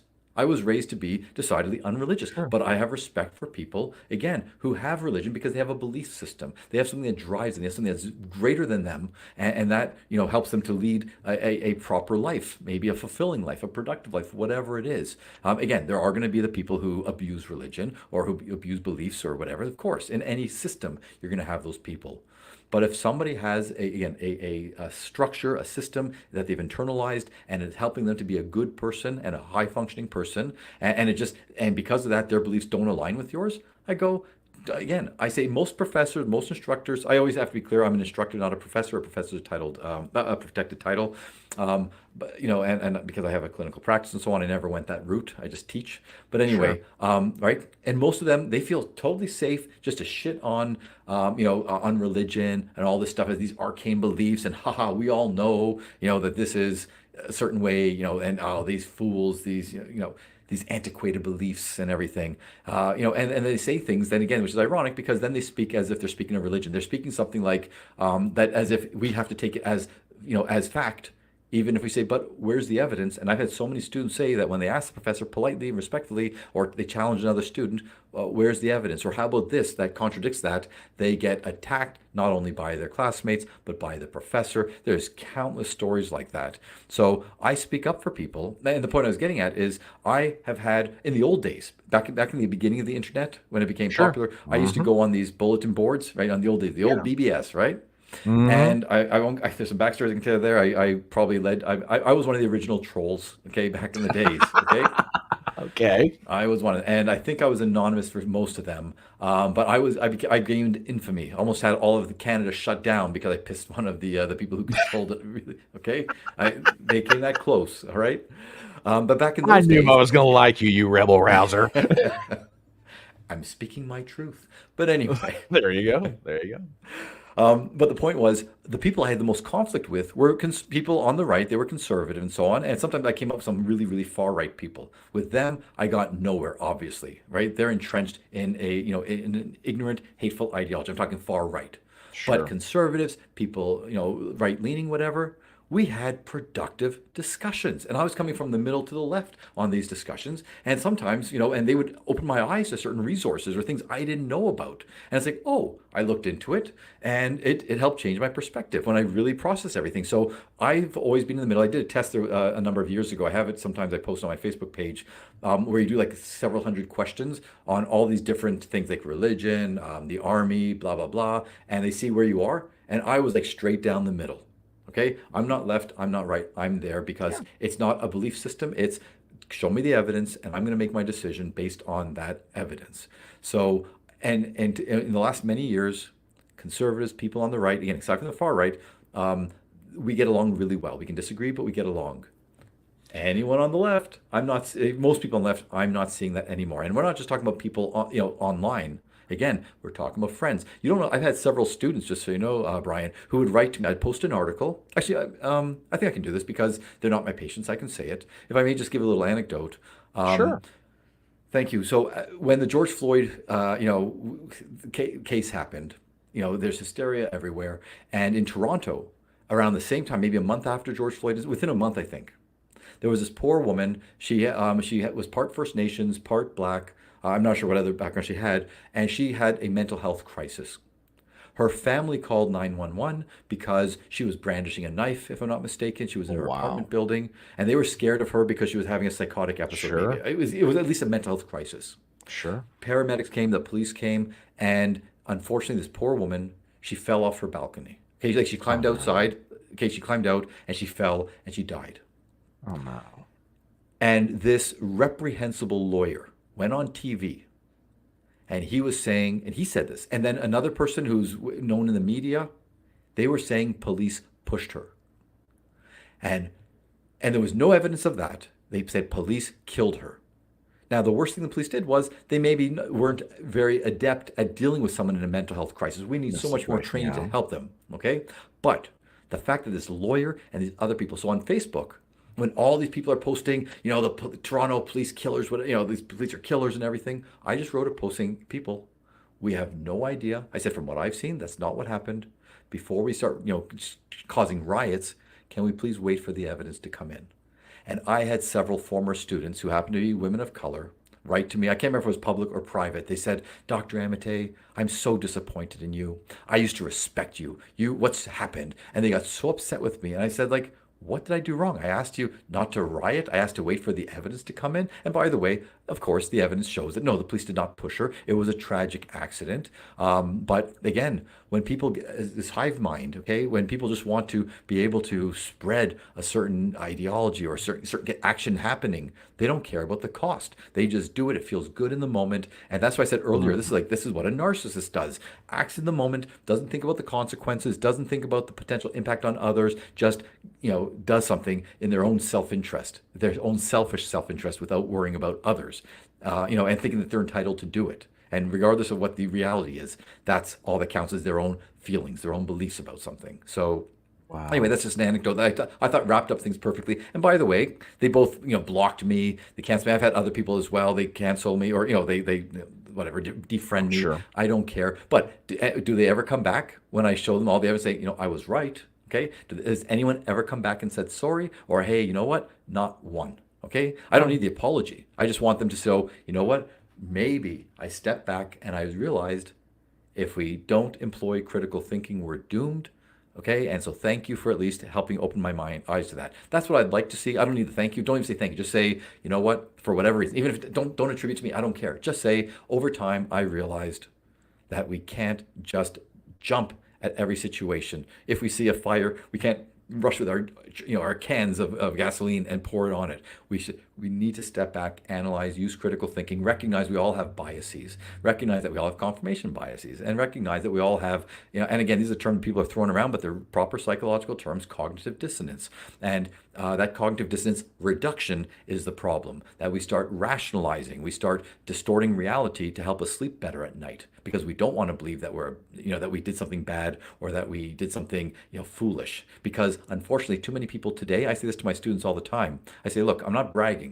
I've had my IQ tested. I know I'm really smart. Okay. I said, but I guarantee you, I've done more stupid things than probably all of you combined. I've done things that are so incredibly, what the hell's wrong with me, stupid. Okay. I have said that many times to my patients, to my students. I'm saying it to you and to your audience. Okay. That doesn't make me a stupid person. It means I did something stupid. Okay. And if I've done something bad or hurtful, that doesn't make me a bad person. It makes me a good person, or I try to be a good person who did something bad or stupid or whatever, and I try to rectify that. I try to remedy it. But if we're not able to say that my actions, one-off or these reactions don't define me. If I keep doing these actions, it defines me. But if it's a one thing, and if I normally act this way, and this time I act a little bit differently, okay, that in itself does not define me. Too many people are unable to say that or to accept that. So again, they think that if I've done something stupid, it means I'm stupid or I'm bad, as opposed to I did something stupid or bad. It sounds like semantics, but I'm telling you, I am so anal about language, and I say we are what we speak. All right, that's what we Uh-huh. are. We are narratives. Unlike most other creatures, we have this complex language system that dictates our reality to a large degree, not 100%. So if someone is being told something, if someone tells themselves something over and over and over, then they start to believe it. So, and again, and as you were saying earlier, if we could get people to say, you know what, if you speak out, if you see something wrong, if you're an expert in a field, or if you have the ability, if you have some kind of control, authority, whatever, and you can do it in a positive way that doesn't harm others, okay, doing it does not make you a heretic, or even if it does, at least you're going to be on the right side of history. If we can get people to change their perspective on it, and if there's an actual consequence, if doing something is going to get you to lose your job or is going to get you, beaten up in the moment, then maybe consider it. But if it's just how you're interpreting it, I don't want to lose friends. I don't want people to think that I'm a fascist or whatever else. Okay, we need to help people realize, to really, really accept that. Just don't let other people dictate your reality, is what I always say. Okay, someone wants to call you Exactly. that, doesn't make you a fascist. Exactly. Exactly. So, for those who are maybe joining or they came in a little bit late, my name is Brian Trippett. I'm the Front Porch Conservative. This is Dr. Oren Amitay, and I want to shift topics just ever so slightly to something that is a burning issue down here in the U.S. I have no doubt it's a burning issue up in Canada: transgenderism and children. And this is Right. something that, and I'm going to, with the understanding that I come to this without obviously the educational background in psychology that you have. So when I hear certain words and terms, I come to, I guess, either by educational background or just by upbringing, my first reaction is, oh, somebody made up a $50 term to justify an action that they really want to do, and they're trying to look at a way to do it. So I hear terms like dysphoria, gender, body dysphoria, or I hear transgenderism or transgender, and I'm sitting here going, okay, when I was growing up, that basically meant a guy was dressing up like a woman. I'd call him a crossdresser. Now we're saying, oh no, you're just transgender. Um, I have body dysphoria. I don't like something about my body. Well, okay, well, name someone who does like something about their body. So, like I said, I'm willing to come to this conversation with the understanding that there are things that I may not understand. Contrary to what I like to tell myself, I do not know it all. So, let me start with this first question: are these things that I mentioned, body dysphoria, transgenderism, are they real, legitimate psychological conditions? And if so, are they as prevalent as we're being told they are? Or maybe that's the wrong way to question. I don't know. Yeah. So, Okay. So, yeah. This is the sad irony of what happened in academia and in psychology, and I'll tell you in a second. First of all, if people want to learn more about all this, like at the Awake Pod, if they go to Twitter, Awake Pod or yeah. Awake at the Wheel, because I have a series on this. So I'm going to try to summarize that in a few minutes, but those are Okay, hours that's worth fine. where we talk about it, right? So I'm not going to do justice, but here's the thing. So like, there's gender dysphoria, body dysmorphia, there's being transgender. And you talked about in the old days, it was a guy dressed up in a dress, you call him cross-dresser. So here's the irony. In the old days, academics, researchers, mental health professionals, we strove to be precise in our language. We wanted Sure. people to understand. Some people, some men, dress up as a woman. Okay, and that's all that they do. They dress up, and whether it's a performance, whether they do it in secret, like they wear lingerie underneath men's clothing, whatever the case is, we called them transvestites, for example. And somebody who went so far as to have some type of medical change, like hormonal and surgery, that was transsexual. Okay, so we had those two terms, transvestite, transsexual, and then transvestite. There's cross-dressers, there's drag queens, there's different types. But we were trying to be precise so that we weren't just using terms interchangeably that didn't belong, like together. They were And separate, that makes perfect sense. I get that. right? But now everything gets lumped into trans. Okay, it went from Yeah. transgender to trans, and that's confusing because somebody who had, let's say, body dysmorphia. That can manifest like as an eating disorder later on. It can be where some people actually have there's associated terms where they want to amputate a part of their body, okay, or they're getting surgery and so on. That's very different from somebody whose dysmorphia happens to deal with, like their sense of being male or female or something. Like there's all these intersecting, and sometimes conflating variables that we have to try to look at in isolation. But when you just say everyone's trans, we have problems. So here's the thing. In the old days, all the research that was done, most of the research, sorry, there's some good, some bad, but they tried to Okay. distinguish. If a child comes in, does this child truly think that they are of the opposite sex? Does this child, just like if it's a boy, just like is very effeminate? And if that's the case, the vast high 80s to 90% of them just happen to be gay, gay boys, and they're very effeminate. Okay. So is it just that's it? And the parents are freaking out because the child's gender non-conforming? That's very different from saying that child is trans. Because if a kid's gender non-conforming, okay, either you try to teach him to be a male, like a real man, which is harmful. Like if you do it that way, because it's traumatizing, Sure. Sure. right? Right. But if you helped them to, help the child to, sort of come into his own and to recognize, hey, you know what? You want to wear a tutu to school? You want to be yourself? Fine. But just recognize that, these kids are unfortunately going to bully you. They're going to beat you up or whatever else like that, And, if you can't play sports, fine. Do theater, do music, do something. But again, it goes back to the whole thing that sadly, society has certain expectations. And if you fall outside of them, it's going to be a rougher life for you. So, and again, I'm not telling anybody to suppress who they are. But what I'm saying is, if you don't want to suppress it, there's certain things you have to suppress. I tell this to my patients all the time. If you knew what's going on in my mind that I'm suppressing all the time, you'd be scared. Okay, you might not, you might be switching chairs here. So, right.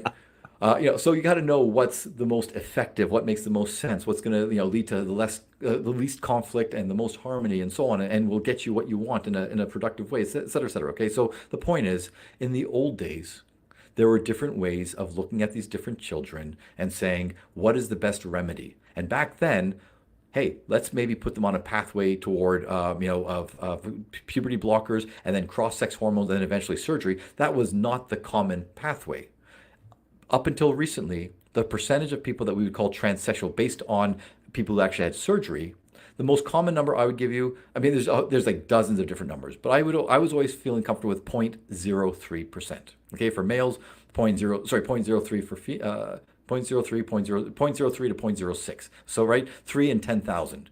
Okay. Now with and that was with actual transsexual. All right. Okay. Now we say, okay, what about people who they have gender dysphoria but they haven't transitioned? Okay.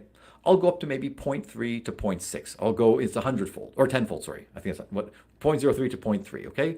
Maybe 0.6. Today, if you look at different studies and you ask people if they're trans, and sometimes they just say trans or LGBT, etc., right? Now we're looking at 2%, 3%, 20%, depending on the definition. And we're talking about the most susceptible people, young children and teens. Yeah. Teens are maybe even more susceptible. So when you ask me, like, is this a real thing? Gender dysphoria, this significant distress and discomfort and dissatisfaction with one's sense of being male or female, that does exist. And for some young children, and I've seen it, okay, they can't live with that. Like they feel very uncomfortable. And I have nothing but empathy for a parent whose child is going through that. But once you blacked out there, sorry, I saw you black out for a second. Oh, okay. Sorry. Well, not you, but the screen. So, all right. Anyway, but again, so for the vast majority of these kids, in the old days, what we had was watchful waiting. You don't push them in one direction or another. You just say, "We love you." Right. You will figure things out and just don't, and the vast majority of them, the most conservative estimate was, I think, 54%. So more than half would just afterwards through puberty go, I know what I am. I'm a boy. A boy says he's a boy, okay? Or a girl says she's a girl. But up to 80%, 80 something percent, even up to 94%. If you include gender non-conforming kids who weren't trans in the first place. They were just gender non-conforming, okay? Up to 94% of these kids after puberty had no issues. So we're talking a tiny, tiny percentage of kids would come to clinics, and only a tiny, tiny, tiny, tiny percentage of them would continue saying, there's something wrong with me, I need to change, okay? But today, with this gender affirming model where they got rid of what's called watchful waiting through a fraudulent document from the American Academy of Pediatrics in 2018. Anyone should check out Sexology Today. Type Google Sexology Today, Dr. James Cantor. He published it. He shows exactly how they lied, how they misled everybody, where they claim that this study shows that gender affirming care is the right way, watchful waiting is not. In fact, what the paper showed was watchful waiting is the right way. Okay, it was just outright gaslighting. It was crazy. And it was in 2018 that things changed. So now, if a child is gender nonconforming, they're being told from the youngest of ages, from their teachers, from people who think they're doing right, that, oh, don't worry. We'll help you transition. We'll help you live your authentic self. And people think, unfortunately, too many people, when they get a bit of information and they start spreading false information. Okay, puberty blockers are bad enough, but they don't sterilize you, but they can cause osteoporosis, high risk of cancer, like Sure. 20 different side effects and so on. Okay, so that's what kids would get. But there was a study done, and it's being done by Dr. Joanna Olson Kennedy. And I always say this because this is what shocks people. Her study through the UCLA, she got approval through, like she's affiliated with the UCLA. Okay, she's doing a study where they're looking at kids, not just some puberty blockers, but they want to give them the cross-sex hormones, the stuff that can sterilize them, that can rob them of any sexual functioning or most sexual functioning, never to enjoy an orgasm ever. Well, ask the youngest age she's aiming for, because she wants to get them at 10 or stage 2. So as soon as they start showing the physical characteristics, she says we want to get even children on with precocious puberty. So the youngest child that she got approval for the study, and I don't know if they got anyone this age, but they got approval, okay, was 8 years old. Not for My puberty blockers, God. cross-sex hormones. The study is to give cross-sex hormones to a child as young as 8. Who in the hell would say a child at 8 years old says, "Yeah, I'm okay with giving up, future fertility or giving up future sexual, pleasure"? Well, they don't know those things. They shouldn't know those things. So, and I tell my students all the time. I say, if you're a woman and you're 30 years old and you say to your doctor, "I want to have my tubes tied. I don't want to have children," virtually all doctors would go, "Maybe wait a bit." Okay, Mhm. wait till you're old. I've had women say up to 38 because I've asked thousands of students. Okay, now almost 40. The doctor said, you might change your mind at the last moment, but no, 8-year-old children. Now it's precocious puberty, so let's go with 10 to 12. Same thing, doesn't matter. They're children, and so again, are these children trans? We have no idea because all of the research shows, and every expert worth his or her salt knows that puberty is this time when you can really tell whether this child is going to continue with his feelings of "I'm in the wrong body." Now, they're not technically in the wrong body. I'm just using their language, okay, Yeah, or "I sure. don't feel comfortable," right? Sure. So to do anything before that and then to stunt puberty, to not allow them to go through it, I understand their intention. They're saying, well, if it's the wrong puberty, quote unquote, why cause them the trauma? Well, if there's a minimum 54% chance and up to 94% chance, if not higher, that you're going to put them in the wrong path, that you're going to destroy their life because if you let them just be who they are, they would have come out of that and say, "What am I talking about? Of course I'm a boy. I'm not a girl," right?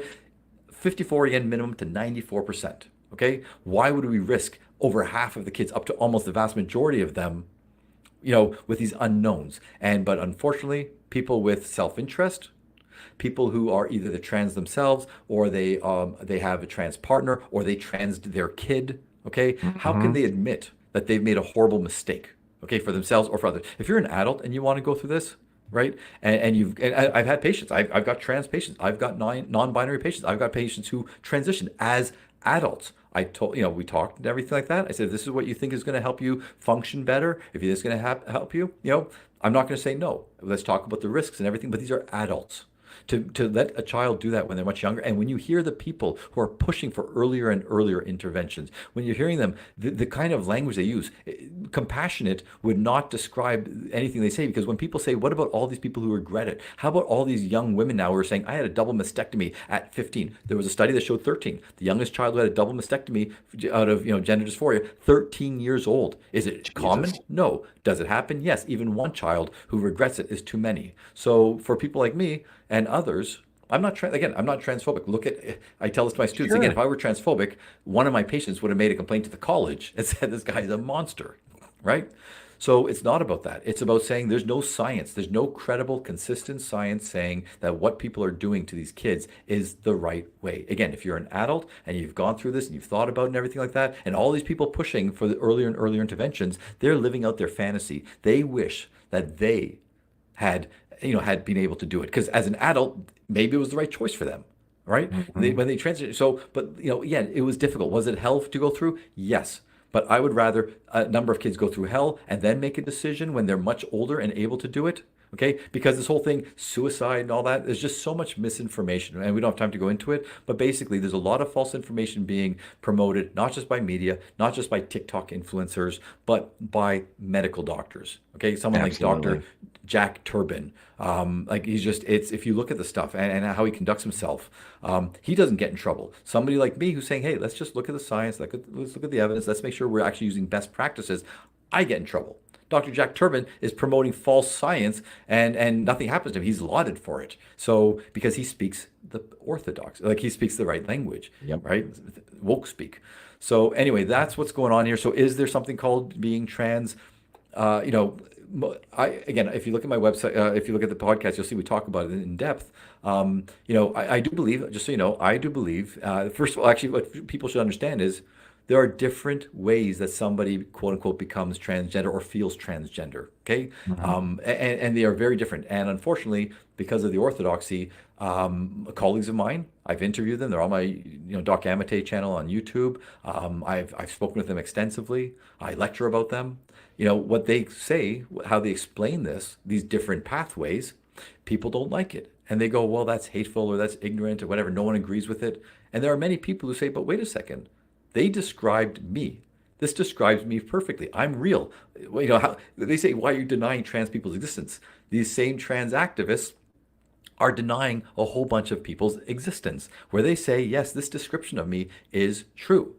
Okay, what I won't get. I'll just say autogynephiles versus what's called homosexual transsexuals, totally different ways. And then you got the third type. There's of these young girls and some boys transitioning because it's what we think is a social contagion. Okay, those are Mhm. very different pathways. They didn't, from the youngest of ages, act like the opposite sex. Okay, and truly thinking maybe that they're the opposite sex. So for some of them, I truly believe there's something neurological because if we know that most young boys who turn out to be gay, act in a certain way, they're more effeminate, they have more feminine characters, etc. Okay, and we see that there are certain brain structures that are slightly different than for heterosexual males, and vice versa with females, right? So there are neurological brain structures, or sorry, neurological structures and functions that might lead some people to feel this gender dysphoria and so on. Okay, but then to lump everybody together and say, okay, so a child who suddenly at age 16 suddenly calls herself trans because she's autistic or something like that,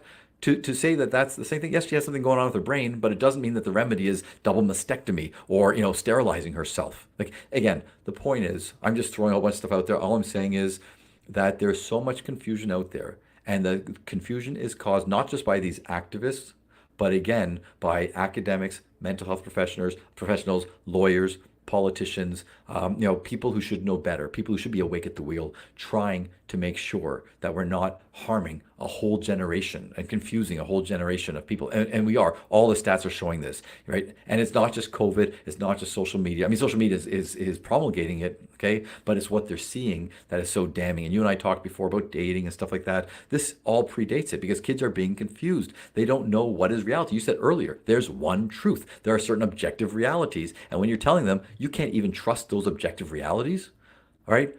A child needs that external structure. They need Yeah. to have norms, they need to have rules, they need to have consistency, they need to have predictability. And when you're telling them, you can't even know that because even something as clear as boy and girl, well, that's not what you think. You are causing so much anxiety and destabilization in children. So Yeah. I'll stop And there. no, that's all right. No, one of my folks who is a regular contributor on my channels and my live chats, and you answered this question: how are these people who should know better being lured into doing harm to their patients? And it's just a whole myriad of things that you mentioned, and it's just it, for me, it's frightening. I mean, I'm not married. I don't have children. My sister's children now have children of their own.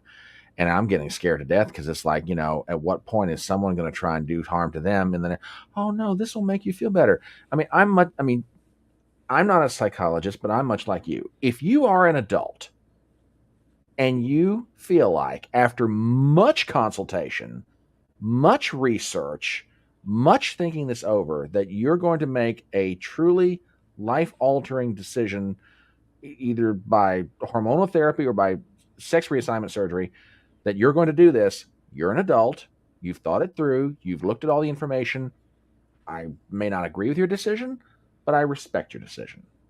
But to take children between the ages of 8 and 18, or even 8 and early 20s, if you want to get down to it, and just say, Mhm. oh, no, no, if this makes you feel better, go for it. It's like, whoa, whoa, whoa, whoa, whoa, whoa, hold it. Wait a minute. What? Hold it. They're supposed to be confused. It's called being a teenager. It's called puberty. This is going to happen. Now, but it's frightening and frustrating to me all at the same time. And I'm sure in your particular discipline, It's got to be much the same way. Well, it's so frustrating because again, I saw this happening early on, and I just going back to the OPA, I was saying to my colleagues, I said, "Look, we are the psychologists. Well, let's make a mission statement. Let's tell society sorry, what we know and what we don't know, what is Sure. settled science, quote unquote, and not, and so on." I said, "Let's do that." And so I asked the leaders before they booted me out. I said, "May I?" I said, "Can we do this? Can I make a group from the Ontario Psychological?" They said, "Sure, go ahead." So I put this out there. I said, I need experts. Okay. I've taught about it. I work with so many people, but I'm not an expert. I'm not going to, can't legally put myself out as an expert. Find others who have more experience. I'll work with people who I disagree with. I don't care. Let's just look at the science. And I put it out there. And I found out months later, they lied at first. Okay. I have all the emails, right? Where I was like, why isn't anyone responding? Well, they neglected to tell me that they had like shadow banned me on the listserv basically. So even though I'm putting all these things out, none of my messages were getting through. And when I challenged them, they lied, and then they admitted afterwards when I pushed them, that they had done that. So my one attempt to do that got scuttled. Okay, and when one of the person you asked, like, how did so many people let this happen? Well, many of them were acting in good faith. Okay, and they're not experts. If they're told, look, there's a certain type of person who's a critical thinker. There's a certain type of person who's a follower. There's a certain type of person who needs, a belief in, like, who just basically wants someone to tell them what to do and so on, right? There's different, and I think psychology has unfortunately, at least in my experiences, been flooded with the latter, the followers, not the critical thinkers. Yeah. So they went along with it just because they were told by good people, maybe their professors, maybe their supervisors, whatever, that this is the right way. And they looked at some of the evidence that supported that, even though it was bad evidence. They didn't do the critical thinking thing, which was to say, let me just write blah, blah, blah, debunked, or blah, blah, blah, contradicted, or opposite findings.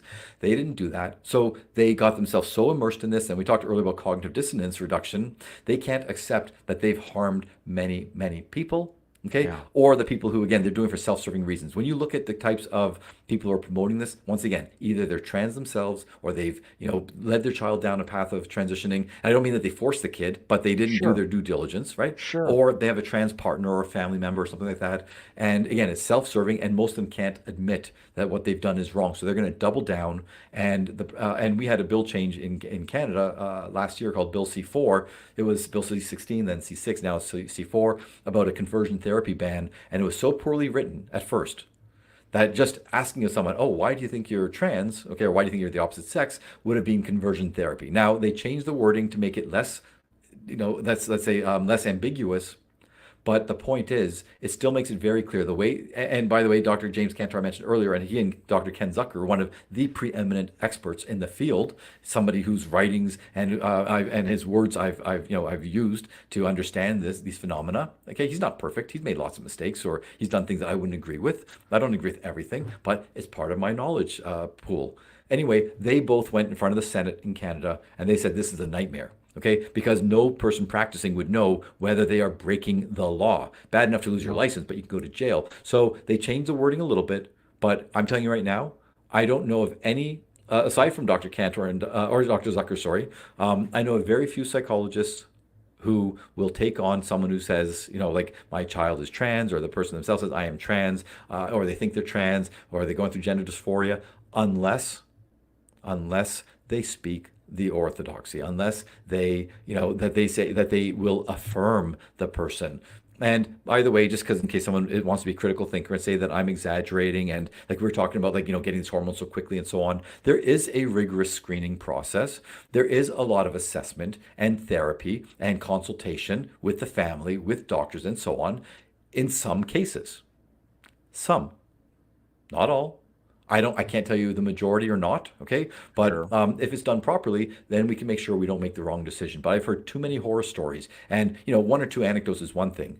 Literally hundreds. And I'm just one person. I'm seeing these direct Sure. anecdotes, right?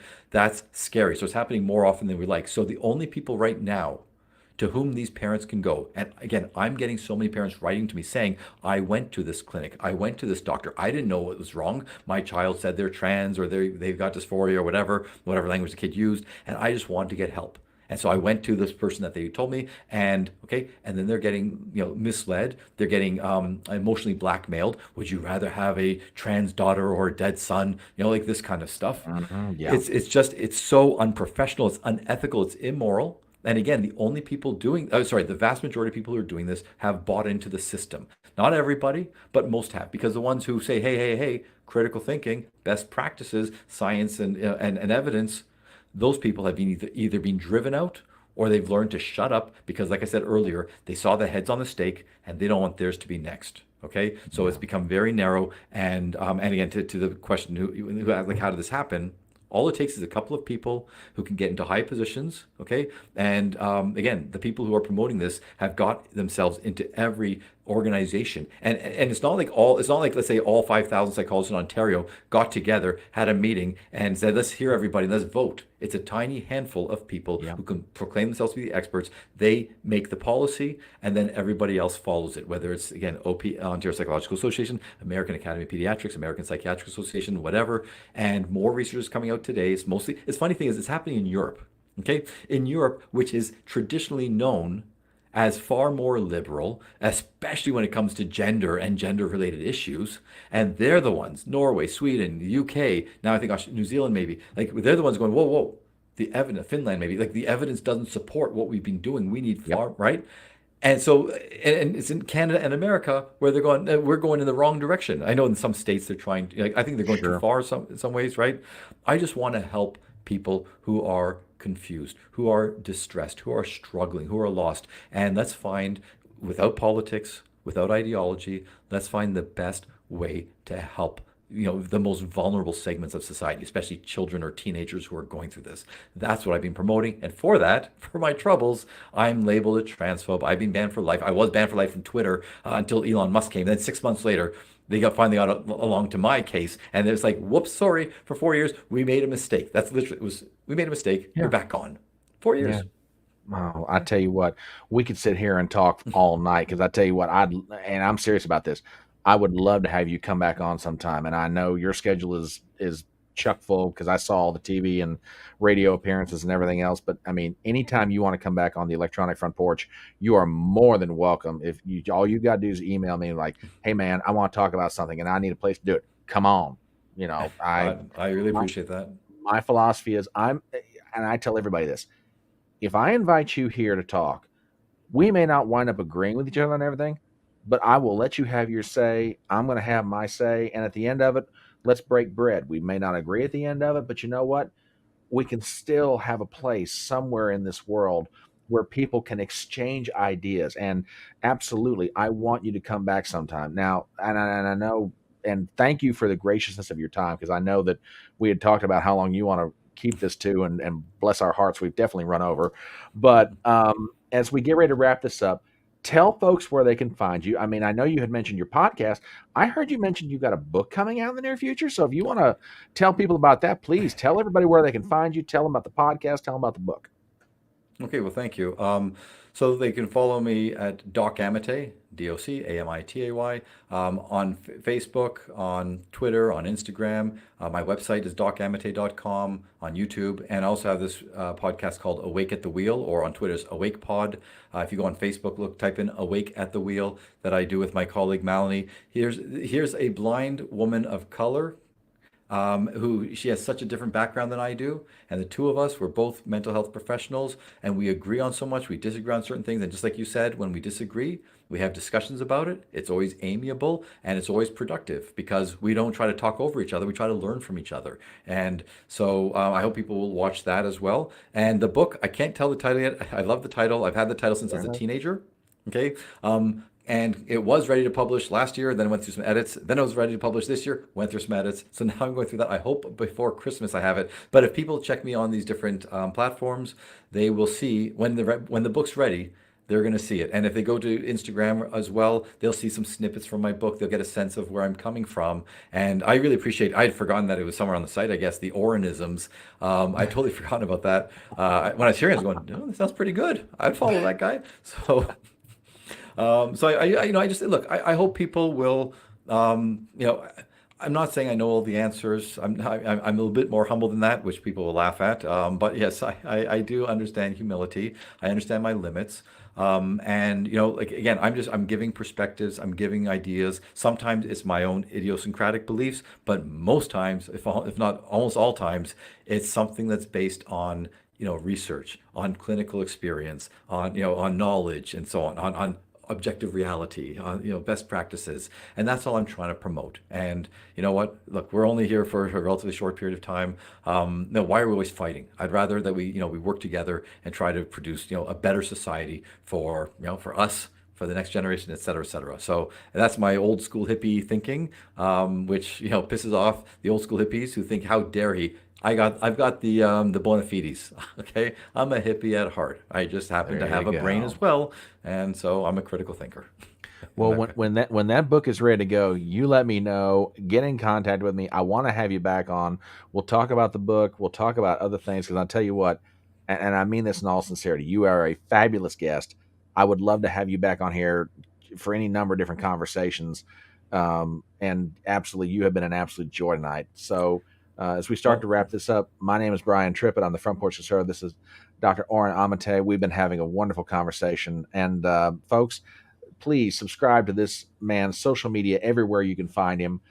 Spread the word around because we need honest brokers that are willing to have honest conversations with people about the things that are affecting their life. And the things that you've been touching on tonight are things that everybody's been going through in one form or another. And honestly, I mean, I'm not trying to blow smoke up your pant leg here, but it has been most refreshing to meet someone in your particular line of work who's, being not brutally honest with people, but compassionately honest.